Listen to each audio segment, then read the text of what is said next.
And owner of Miller's Shoes, Steve Shotwell. Hi, Steve. Hi, Bart. Good morning. Good afternoon. Good afternoon. Good to see you. Better to be seen than viewed. I get to see you a lot. Steve's very busy downtown, and you're one of the downtown's best customers. You patronize pretty much all the shops down here. Try real hard. Try real hard. It's enjoyable. It is. We're all in this together, Yes. and supporting local. That's very important. Well, today we'll talk about the county, and we'll talk about shoes in just a few moments. But let's talk about the county. The Cascades last night, the parks and the county and Tunnel to Towers held a 9/11 ceremony, and a nice turnout for that. Mm-hmm. It was a very nice turnout. Very nice, and you know, we should never forget any of that, and also pay attention to everyone who since then has helped and served in our military and also throughout Jackson and everywhere. I was with the veterans on their walk, the backpack walk, rucksack walk. Oh, Rock Walk, yeah. Yep, and that was well attended also down at the county fairgrounds. So Keeley Park, they did real well, had a good turnout. Our friend Doug Brinker was there and working hard with everyone to make sure it was a successful event. Yes, he does a great job. Well, the parks, the Cascades, Keeley Park, looking really fantastic throughout of course the summer season. And there's, I know, some plans to shore things up. Well, the goal here as we come up on the anniversary of the Cascades is to make sure that it lasts another 100 years for Jackson County. And with that, there's some work that needs to be done. And myself and the Parks Chairman, Mike Way, have decided that we should bring back the Take Down the Wall Committee, and we'll call it the Cascades Beautification Committee or the Cascades Falls Functional Committee. But the county has set aside a considerable amount of money. We've been given a gift, a one-time gift of $1 million. So we got about $8 million already saved up to begin this project. We need to involve the community a little bit because we have a little bit more money to raise to make everything happen. But this is the hard stuff that you've got to do. This is fixing the steps that surround the walls, bringing the stuff that's underground to the surface and out where people can get to it. You know, in the 1920s when Mr. Sparks built this, Captain Sparks built the falls and everything, it was okay to put things underground and sealed buildings and sealed rooms and that stuff, and today it's not. And it has to be out where people can function and get around the equipment and replace it easier or repair it instead of having to crawl through all those crawl spaces and deal with air movement and all kinds of different problems. And so the Parks Board is challenged to come up with a solution, and we've set aside some parks millage money. We've set aside other monies, and we have this one-time gift, and we just feel it's important to reach out to the community and push us over the top and get this truly off the ground. Is there a goal on the dollars you need? We're looking to get somewhere between, depending on the construction costs, $2 million and $2.2 million is what we're looking to get.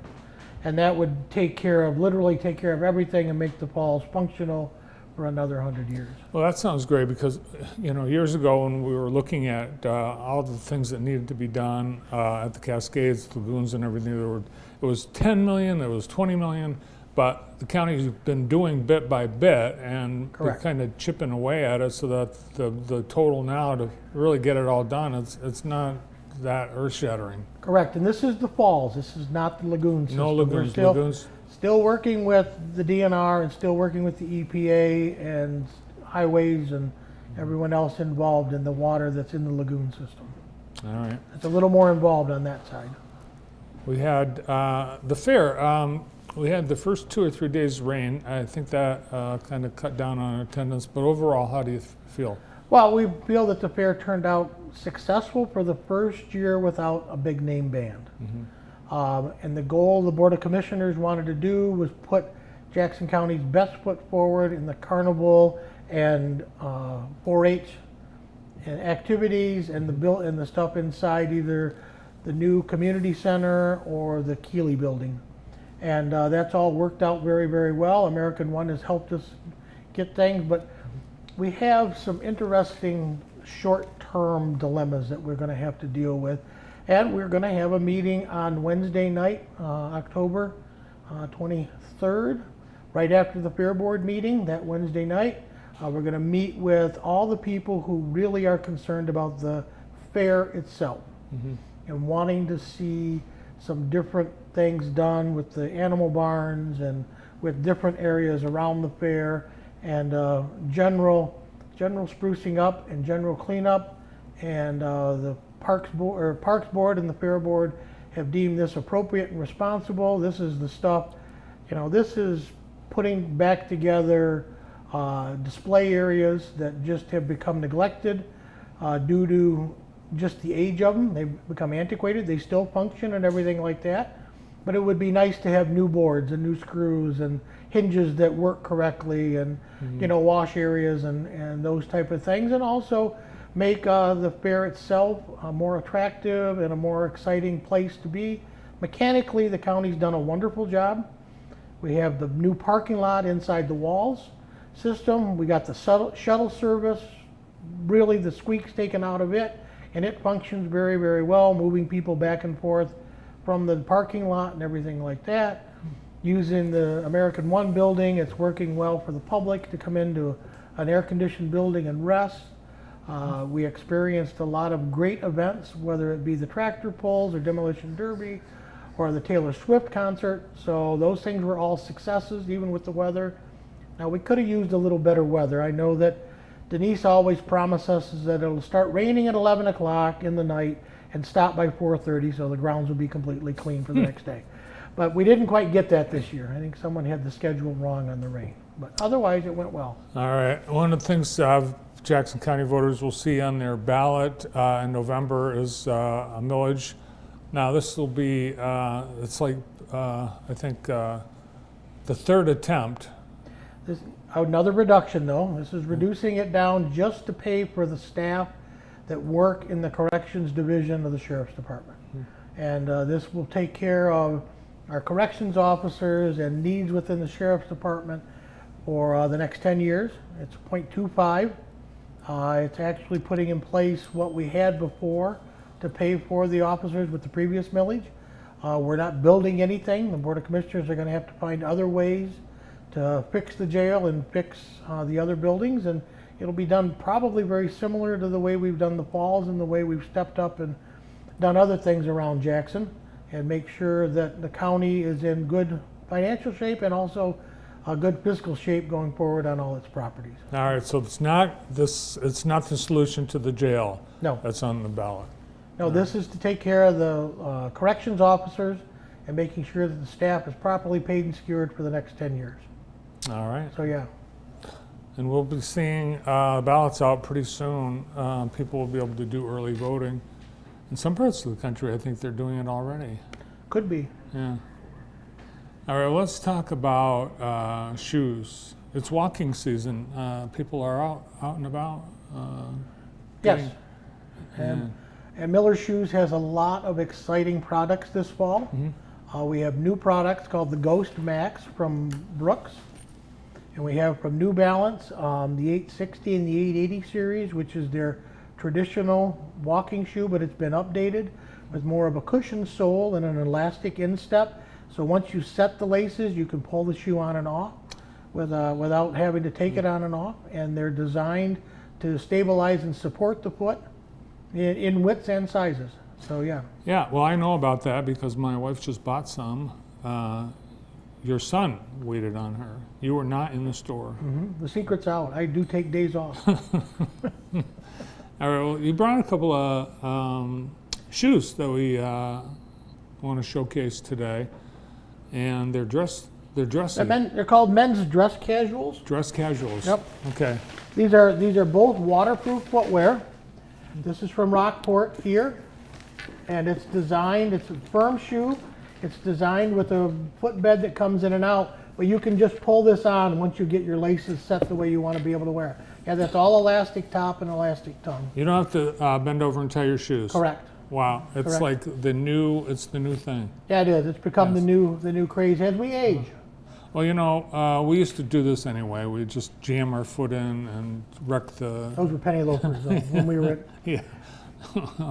Or you just flatten this part down Right. and just walk with the Yep. heel flat. But the problem with that is we lose heel stability, and with the amount of plantar fasciitis or chronic heel pain that's out there, we need to avoid that. And that's what these shoes do. They have a firm heel counter. They're certified by Rockport. The insole, like I said, comes out, and it's a true fit. Comes in medium and wide widths, up to 14. So we have the sizes in stock. Ah, you're right. It does. It does Yep, come it's out. designed to come right out of the shoe. And the tread, it looks pretty significant. I like to call it a shoe that you can not only wear out walking and in the backyard, but it's not going to bring the backyard in the house. You know, Ah. it's not got big cleats and tracking and everything like that, like some of the shoes have today when you're doing yard work and all of a sudden you're walking across the kitchen and you Yeah. look behind you and there's a trail. Have the police ever come to you and asked you to identify shoe treads? No, they have not, not yet. All right. Well, it happens on all the On crime all the, shows. yeah, don't and all it? the, all the cop shows, yeah. So the other one that I have is from Johnston Murphy. Ooh, Johnston and Murphy. Yep, and this has been around now for a year and a half, this tech sole and shoe. And I will tell you that one of your viewers later today really enjoys this shoe. And he's my #1 salesman, Steve Tucker, Oh, yeah. of this footwear. He sends guys in all the time. Go down there and get this. It'll take care of your foot problems. Well, he walks But really yeah. well. So, yes. Now, what's the deal with the brown? Is that the new It's the new black. black? Yes, it is. Okay. You get a matching belt, and you wear them with grays, slacks, and the black blazer, the navy blue blazer. You wear it with a black suit or a navy blue suit, and with a dark gray suit, and they look real good. The contrast. Yeah, so I've noticed navy suits, brown shoes, okay. Uh-huh. All right. And the Yep. weddings, people are wearing brown shoes for the wedding. Yeah, that's the one thing that surprised me is you get a lot of people with 2-button tuxedos, and they wear the black shoes with them or brown shoes with them. Unless you're over 55, and then you're wearing the black shoes still. Like us. Right. Now, are these the easy slip-on too? These are the accommodative shoes also, Okay. with the elastic across the instep, but they're not quite completely easy on like the Rockport are. And we have both in black in the store as well as brown. Nice. So if you're a black shoe guy or a brown shoe guy, we can do either one. Oh, people should have both. Yes. Yes. Yeah, you Awesome. can pick a plain toe and a wingtip and be covered for all your shoe needs. You're set for life. At least 3 years. All right. Thanks, Steve. Yep. Good to see you.